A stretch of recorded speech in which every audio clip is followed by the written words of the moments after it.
Good afternoon, everybody. My name is Tim Zylstra. I'm a manager here at Maynard Costerisan, and thanks for joining on this non-for-profit revenue recognition webinar. And today we're going to be talking about a couple of the new standards that are going to be affecting non-for-profits. And you might be wondering, well, aren't non-for-profits just contribution-based? Don't you just record these contributions as you get the money? Is it really that complex? Well, in reality, it's definitely much more nuanced than that. And there's more to contributions than just receiving the money. And even beyond that, nonprofits are involved in more than just contribution revenue. So the two standards that we're going to be talking about today that are going to affect revenue recognition for nonprofits are the Topic 606, which is in regards to revenue from contracts with customers, as well as Topic 958, which is clarifying the scope and accounting guidance for contributions received and contributions made. So these both deal with two different types of revenue. One is the more traditional contributions, and then the other deals with exchange transactions. We'll get into kind of what those are in a little bit. Topic 606 was actually issued first to provide better guidance when addressing revenue with contracts. And then as a response to that, the next is ASU 2018-08, or Topic 958, was issued in response to help clarify some of the contributions revenues.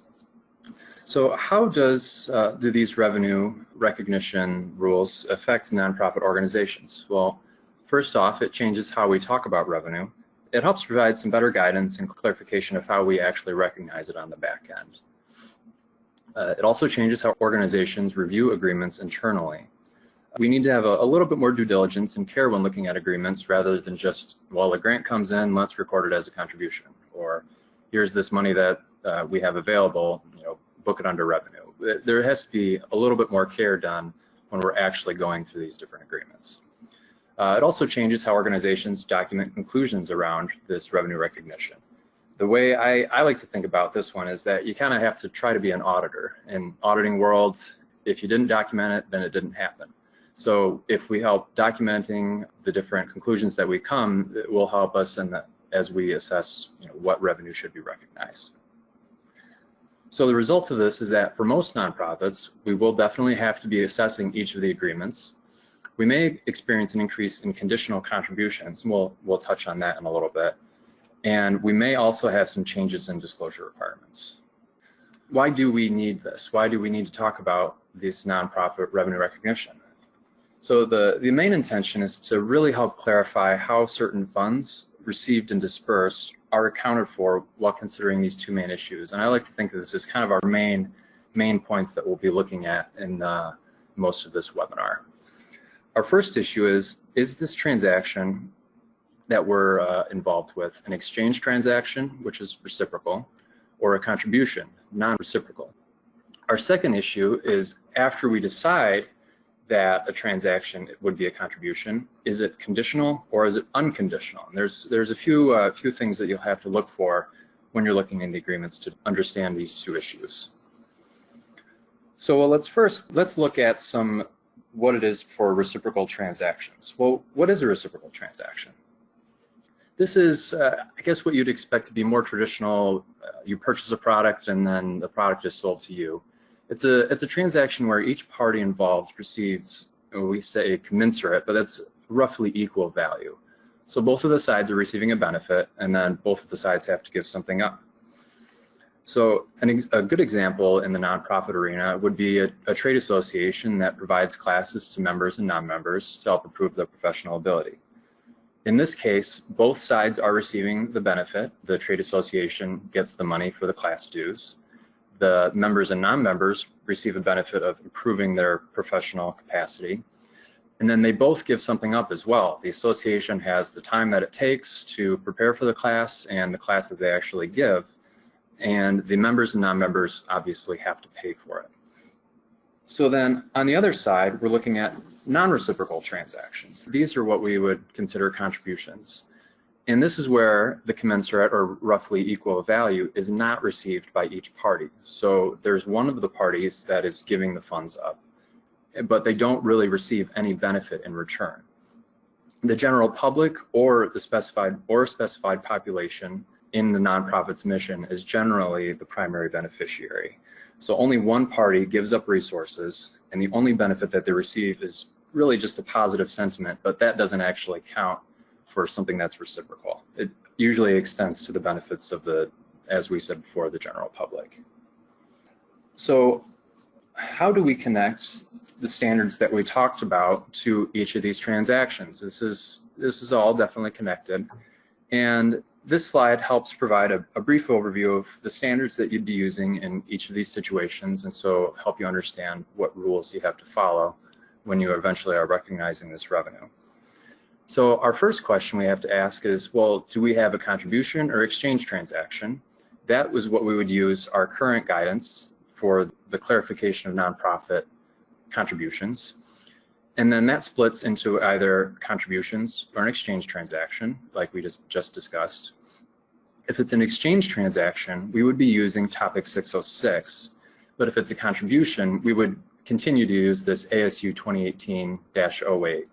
And that further breaks down into conditional and unconditional, which will lead us into kind of one of the issues of what is a conditional contribution and what is an unconditional contribution. So let's first look at the detail for the revenue recognition of grants and contracts by nonprofit entities. Well, the scope of this is that it actually affects all entities. It's not simply just nonprofits. It's anybody that's involved or any organization that's involved with contributions, whether giving them or receiving them. It just tends to be a little more common in the nonprofit arena. And it also applies both to contributions received by a recipient as well as the contributions made by the resource provider. So whether this is a foundation that's giving funds up to a nonprofit or that nonprofit receiving funds, it affects both of them equally, but in a little bit different way, or in a little bit different of the different kinds of wording. So when we discuss this first issue that I referenced before, when we're trying to figure out whether it's a reciprocal or a non-reciprocal transaction, we have to think about who receives the benefit. So the current practice that we have before these new ASUs were issued is that we kind of just saw everything as somewhat of an exchange transaction.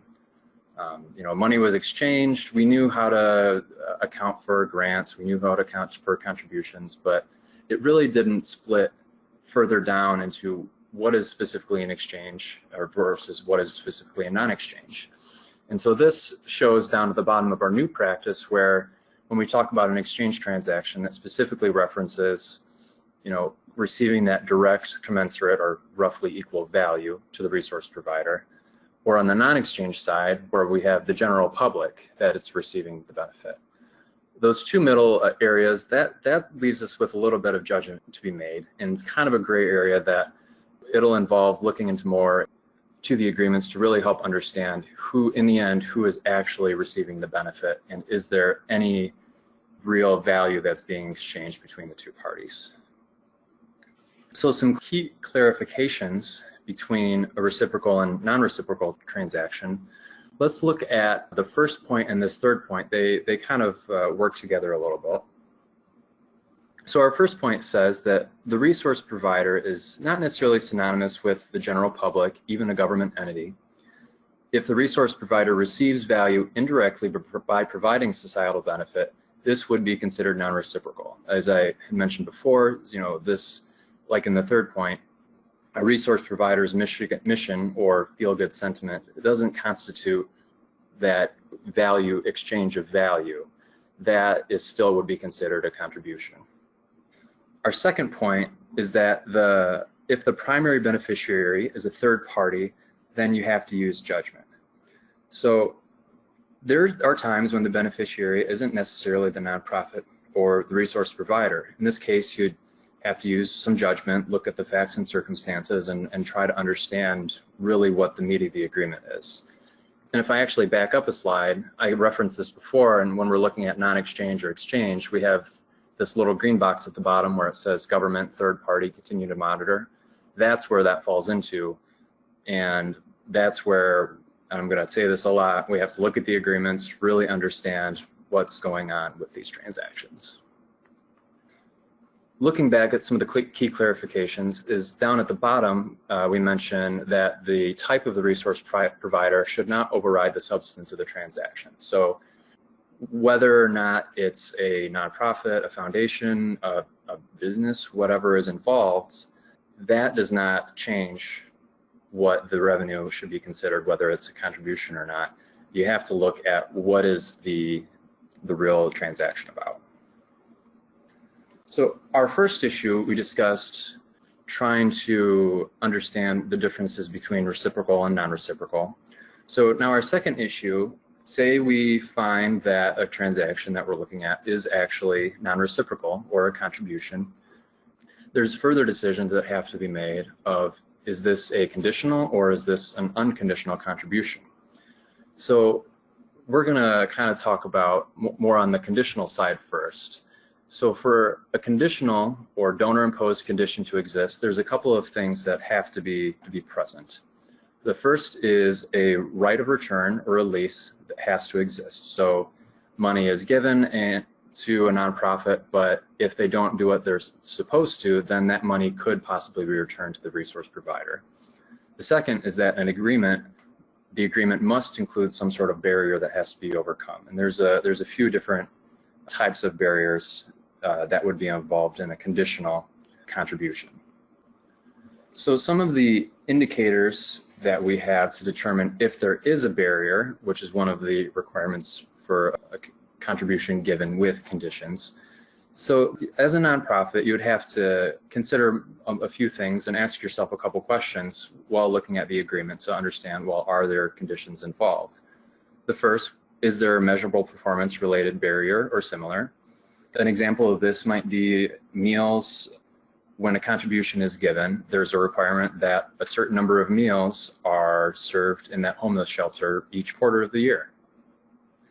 The second would be possibly, is there a specific stipulation related to the purpose of the agreement? This could be in the homeless shelter, the money is contributed on the condition that there's a new kitchen or dining area built to hold at least 100 individuals. It's not necessarily performance related, but it's still very specific to the purpose of the agreement. The third could be, is there a stipulation with limiting the discretion by the recipient? This is going into how the contribution is to be spent, how the actual ways that it is to be done. Is there a specific workforce that has to be used? Do they have to be cost reimbursed before they request the funds? There are a few other possibilities other than this, but these are some of the more common examples.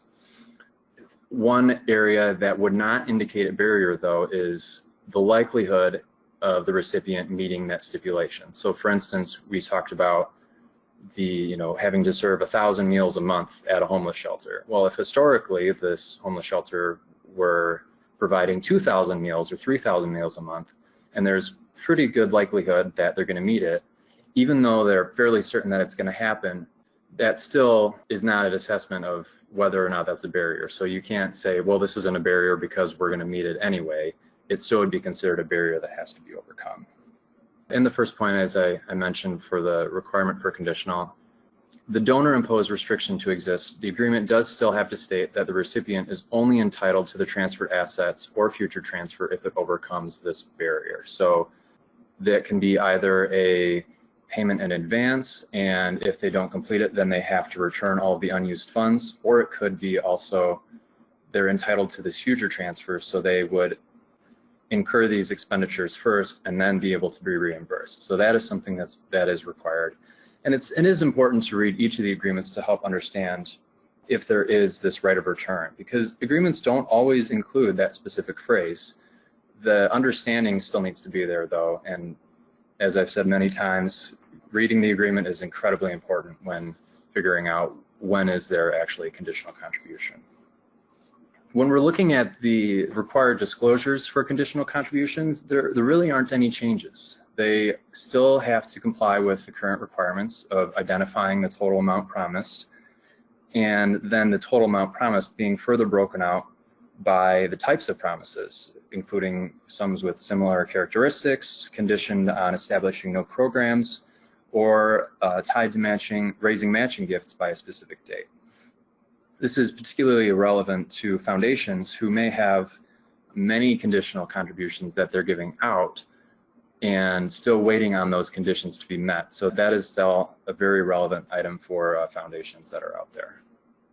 If you've spent any amount of time in the nonprofit arena and looking at the balance sheet or statement of financial position or a statement of income, you'll notice that there's oftentimes restricted net assets. It can be confused, and I know it was for me when I was first learning this, that there is a difference between restrictions and conditions. They are definitely not the same. As we discussed, donor-imposed conditions means that there's a barrier that has to be overcome, which could result in the right of return of assets. So there's this specific goal that has to be met. However, a restriction only specifies the use for that contributed asset. It doesn't discuss how it's to be done, only what it's to be used for. For instance, a restriction could be these funds must be used to protect and clean up Michigan water. That would be a restriction. A condition, though, could be in order to be, actually receive these funds, you have to clean up 4 lakes in 1 year or 1 quarter. So it is a little bit nuanced, but there is definitely a very big difference between what a restriction is versus what a condition is. So now that we can kind of understand some of these main differences between conditional, unconditional, contributions, how do we actually recognize this revenue? What is the end result? Well, unconditional revenue is fairly simple, and many people are probably still fairly familiar with this, is that you recognize the unconditional revenue immediately in whatever net asset class that it would be used. If it does not have restrictions, you would be recording it without donor restriction. If you have with restrictions, it would be under with donor restriction, whether due to time or purpose. On the other hand, conditional revenue is recognized once the conditions are met. So once these conditions are met, it's not when the money is received. The conditions are met, and then similar to the unconditional revenue, it's allocated either to that without donor restriction bucket or the with donor restriction bucket. A quick example to kind of show how the conditional contribution revenue is recognized. I've got a quick little example. So say that nonprofit A is awarded a $200,000 grant, and they determine that it's a conditional contribution and all of it is paid up front. Throughout the year, the donor imposed conditions are met for $150,000 of the grant.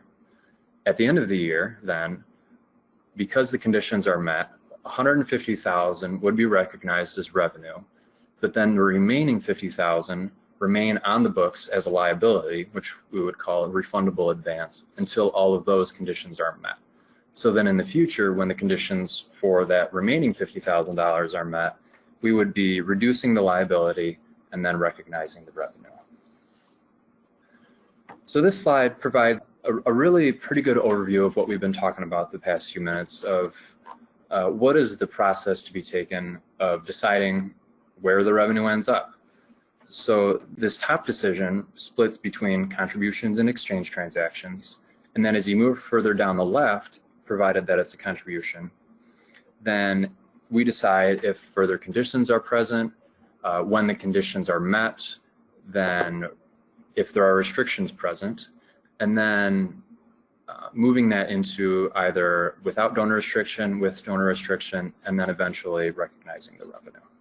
So now that we've discussed the details with contribution revenue, conditional and unconditional, let's move on to talking about exchange transactions or reciprocal transactions.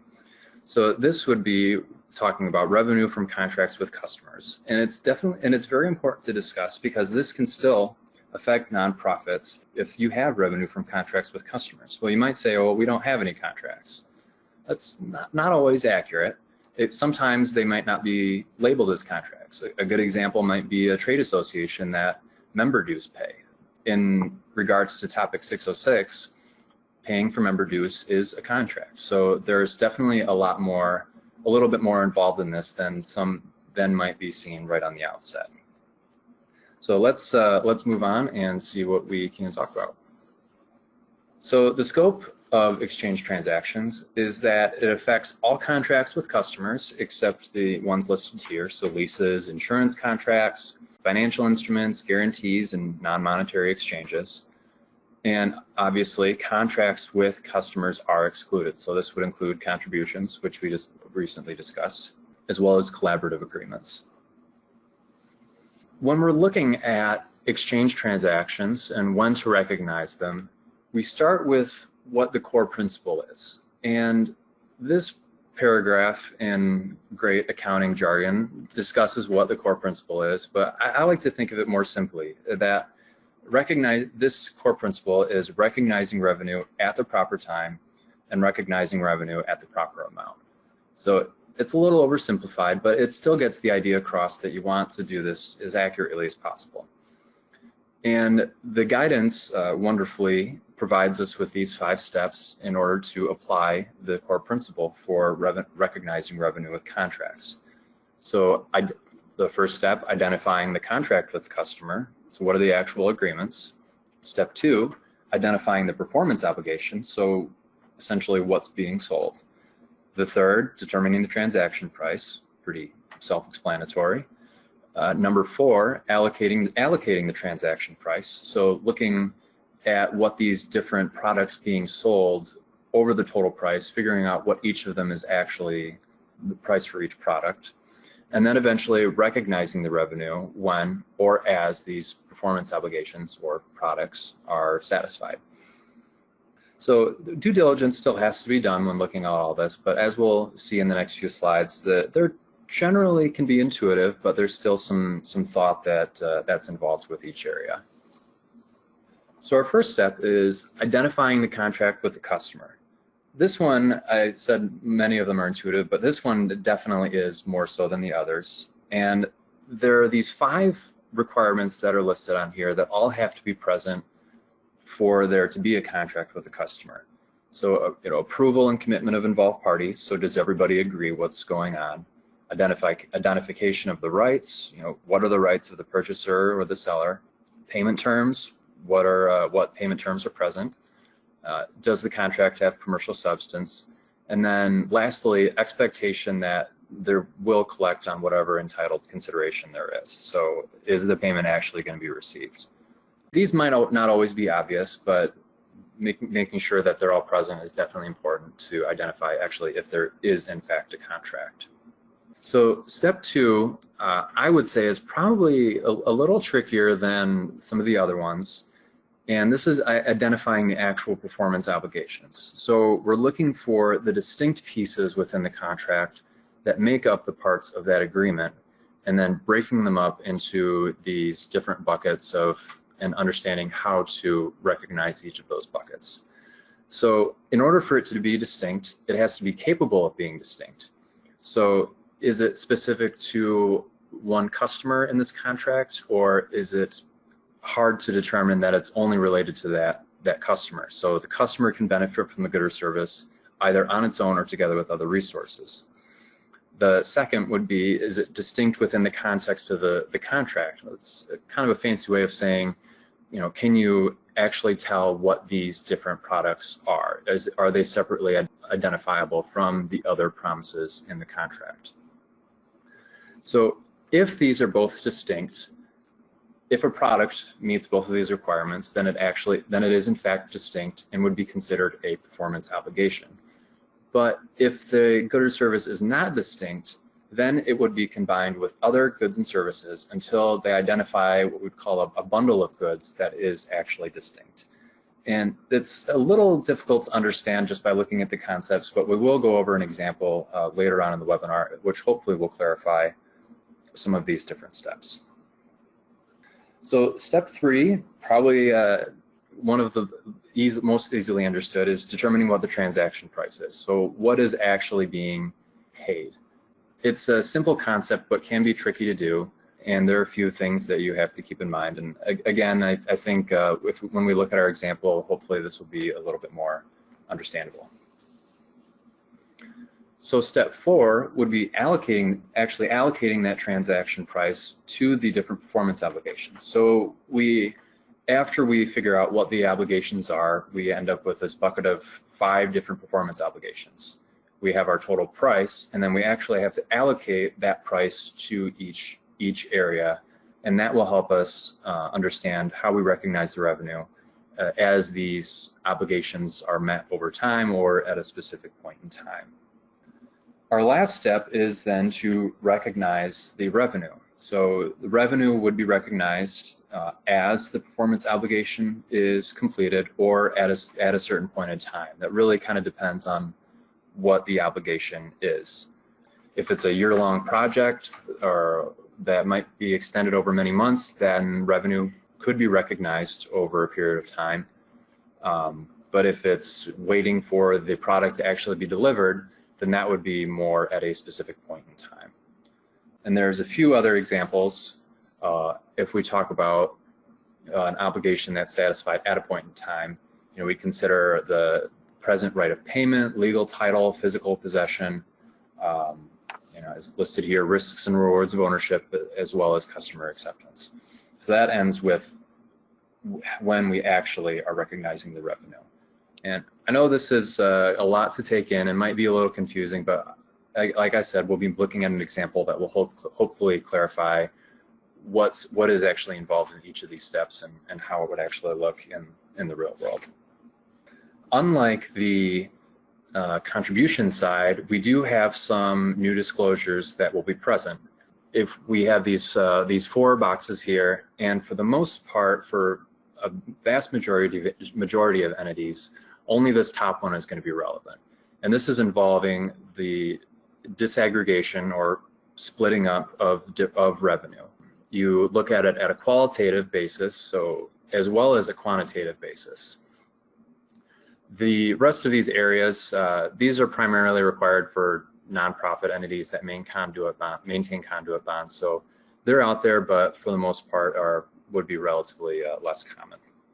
So in the disclosures, when we're splitting out by the different qualitative areas, the standard provides us with a few examples of what that might be. So this could be related to the type of good or service, if it's a major product or service line, the geographical region, market or type of customer, type of contract duration. There's probably many others, and that really depends on the type of business that you're in. And it depends on the type of business that you're in, and hopefully that will help you address, what are the actual service lines that we have, and then this would eventually show up in the disclosure for the financial statements. So let's look at some examples now. For first example, Foundation A gives non-for-profit D a grant in the amount of $400,000 to provide career training to disabled veterans. They require the non-for-profit to provide training to at least 8,000 disabled veterans during the next fiscal year with specific minimum targets that must be met each quarter. The Foundation A specifies a right of release from the obligation in the agreement that will only give the nonprofit $100,000 each quarter if they demonstrate that those services have been provided to at least 2,000 disabled veterans during the quarter. Well, if we follow that decision tree that we had earlier in the presentation, we would start first with, well, is this reciprocal or non-reciprocal? And the disabled veterans are determined to be the beneficiary of this transaction, which would reflect a public benefit, and there's a right of release. So in this case, this would be a non-reciprocal or a contribution. They also would consider this grant to be conditional. There is the right of release present because the foundation will only transfer assets if they provide the training to 8,000 veterans, and the barrier is also present as the foundation requires them to achieve that specific level of service. So in this case, revenue would not be recognized by the nonprofit until the conditions have been met. Our second example that we would be looking at is that non-for-profit B is a hospital that has a research program. They receive a $300,000 grant from the federal awarding agency to fund thyroid cancer research. The terms of the grant specify that they must incur certain qualifying expenses in compliance with the rules and regulations established by the Office of Management and Budget and the federal awarding agency. The grant's paid on a cost reimbursement basis by the nonprofit initiating drawdowns of the grant assets. Any unused assets are forfeited, and any unallowed costs that have been drawn down are required to be refunded. Actually a fairly common situation that I see is in that it's a cost reimbursement grant. So the nonprofit incurs the costs, they request it from whatever awarding agency, and then eventually are reimbursed. So this is definitely a very real world situation.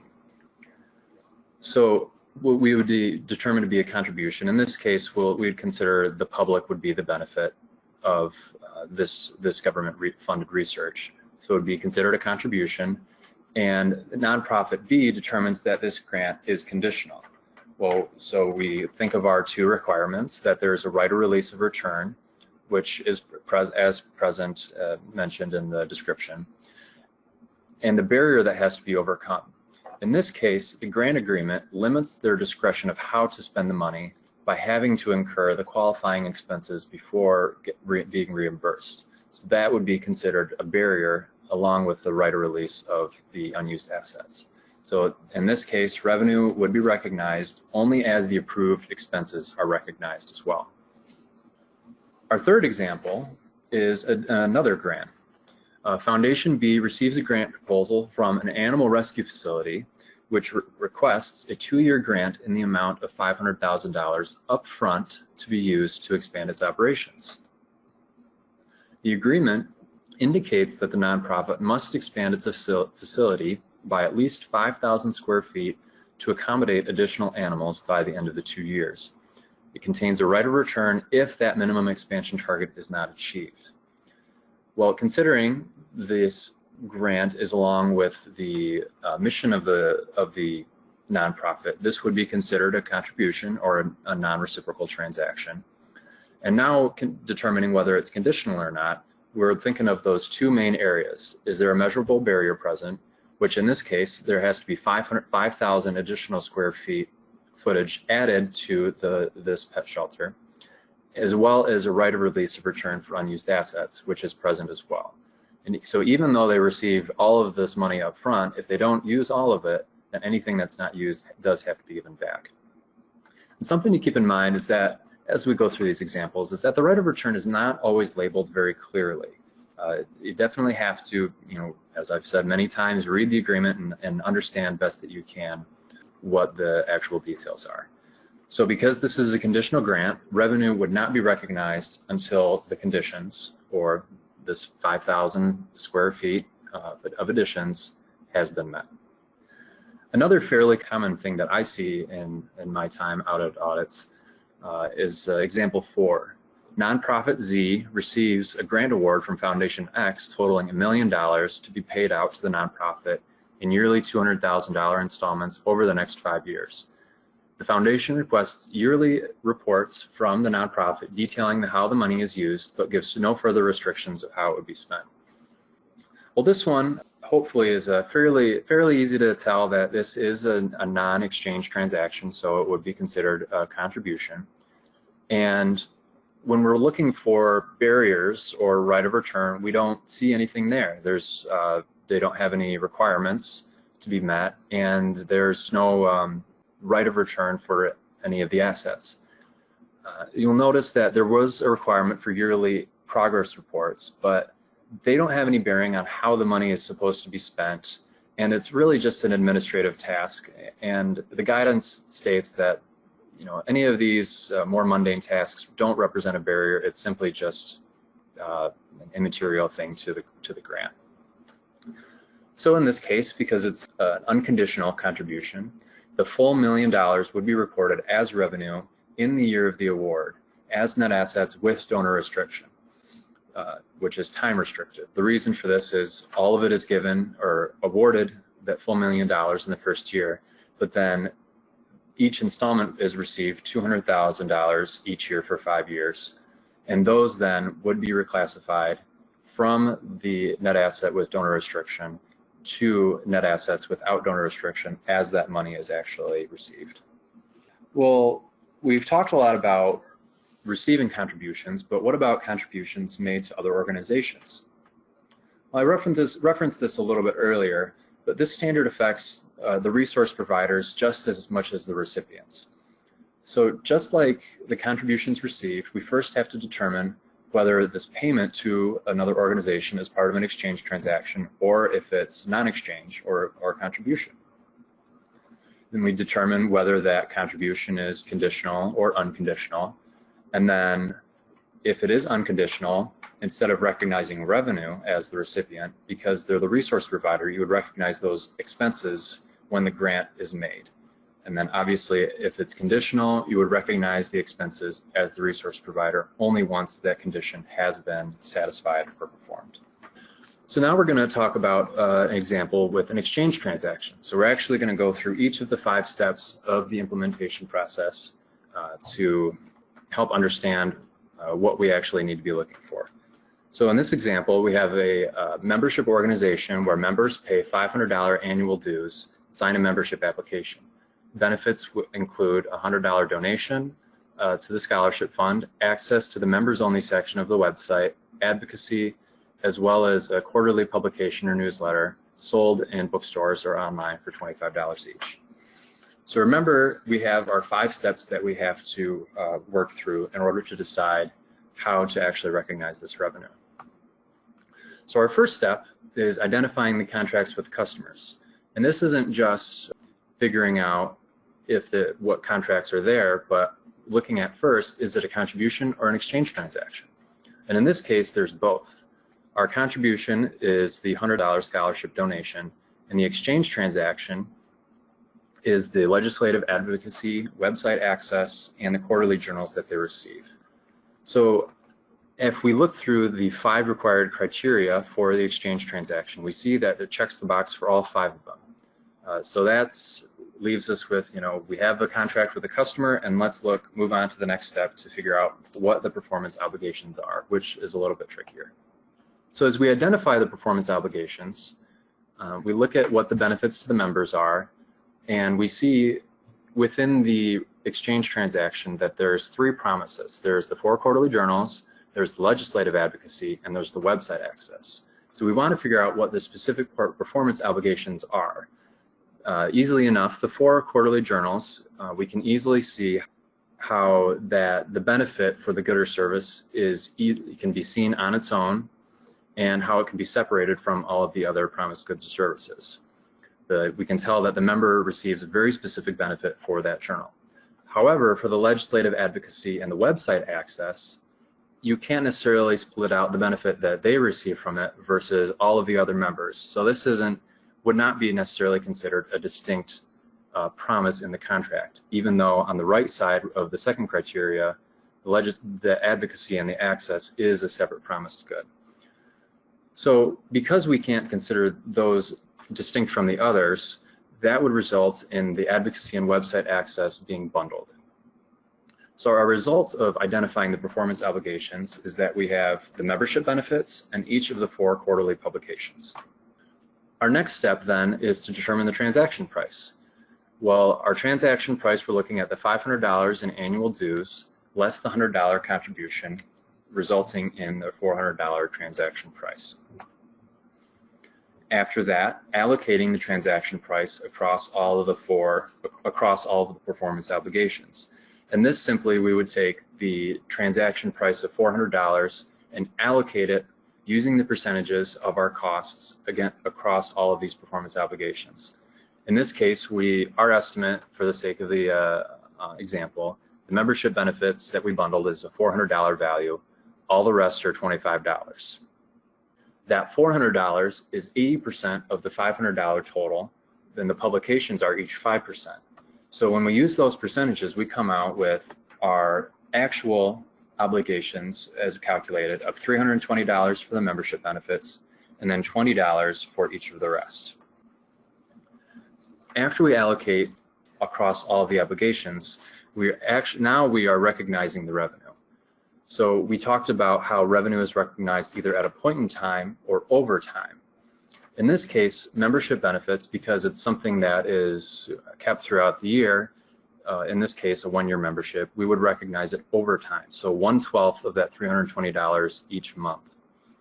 However, the quarterly publications are a point in time. So each of those at the beginning of each quarter, we've got $20 in January, $20 in April, and so on and so forth.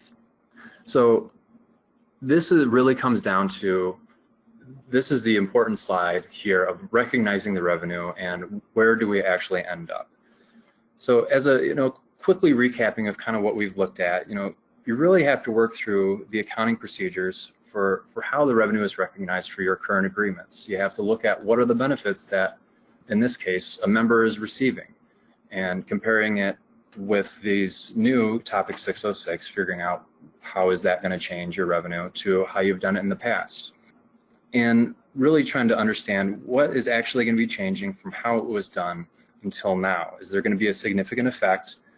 Is there a difference in how it's going to be affected in the new standards versus now?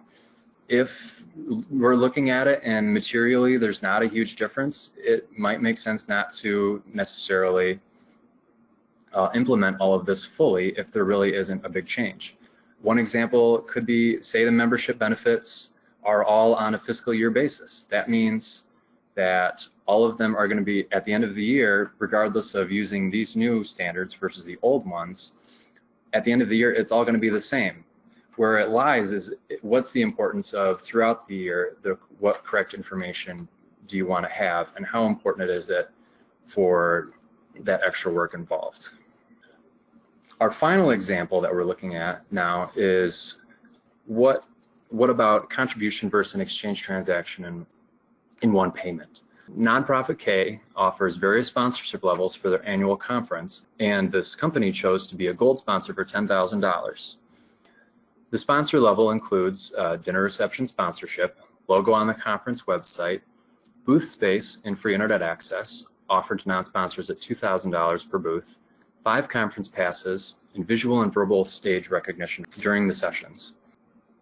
So when we're looking at what part's a contribution and what part's an exchange transaction, we come down to seeing that the booth space is $2,000 and the conference passes are $3,000 because those are what the actual prices are.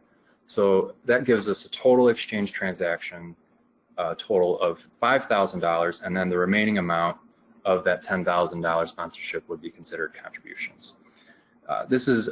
In this case, it's their annual conference, but this is especially important to remember for any trade shows where there's a package deal like this, as well as any galas that might be held as well. So now we come down to the end of how do we transition this? Well, it's relatively simple in that we're looking at what's called a modified prospective approach.